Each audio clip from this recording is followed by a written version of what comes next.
Miracianao fatsare Ti uivelani futsu fanyanato maluto Oh, miracianao fatsare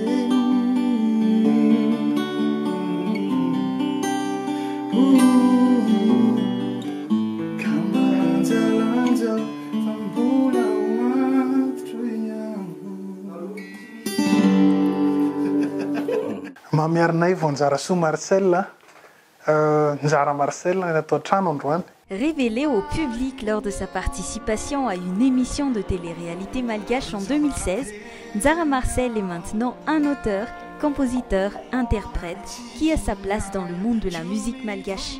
Un début assez timide, mais petit à petit, il a réussi à séduire plus d'un. Tamin'ny voalohany somary nanao cover zay taloha, nanao cover reny dia cover ny tena nahafantaran'olona anahy voalohany indrindra tao anaty tambazotra YouTube sy Facebook tao. Somary nianimeko page moa izy iny tena marina fa tsy dia tena hoe nanao carrière tao anatin'ilay cover. Dia après amin'izay nanomboka nanoratra hira dia ny tena nanamarika anazy zany natsoina mpivady hoe hanao ouverture ny zareo. Mbola tsy nanam-po misy tamin'izany hoe ay ve ohatr'izany tena akon'ilay zavatra soratana ho mandrakizay le hira tamin'izay. Hatramin'izao ho mandrakizay izay hira nosoratako mbola any anaty ouverture mariage hatramin'izao ho mandrakizay. Ohatrany nety teny le izy dia avy eo nitady an'le Nzara Marcel amin'izay taty aoriana dia zao tonga amin'izao sehatra zao. Mais la recherche de cette identité n'était pas facile. Il y a eu des bouleversements, des impondérables, des joies, des illuminations, mais aussi un titre qui a créé de la polémique. Tamin'ny voalohany tantara kely zay izy iny entre guillemets niaraka tamin'le namana mpihira tamin'izany dia hoe ndao amorokira dia tantaranay teo ihany mivoizina hoe andao atao ohatr'izao na atao ohatr'izao.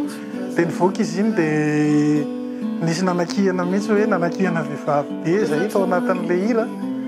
Dia izay no nisoratarapenay taty aoriana hoe andao indray aloha langolangona le vehivavy.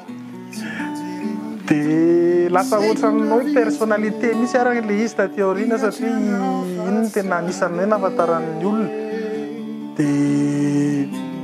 Dia lasa ohatran'ny iny time iny zany no nalalinina dia nitohizana hoe ahoana ny fanaovana sy ohatr'izany. Nzara Marcel s'installe ainsi solidement dans le paysage musical malgache, grâce à son amour et sa passion pour la musique, mais surtout grâce à son public. Un public qui reste présent près de lui, dans les bons comme dans les mauvais moments de sa carrière. Fitotoana théorina faly satria misy olona mankafy mitombo tao anatin'izay fitotoana zay ny mpankafy au fur et à mesure namoahako ny tena hoe za sy ny asa soratra sy ny mozika ny melodiako dia tena hitako be mihitsy hoe tena mitombo foana ny mpankafy hatramin'izao. Tsy nanam-pohany hoe ho tonga amin'izao fa mafimafy ihany ny lalana atao anatin'ilay izy fa tsy maninona saka foana dia somary maradratra kely dia mitsangana indray dia ndao indray.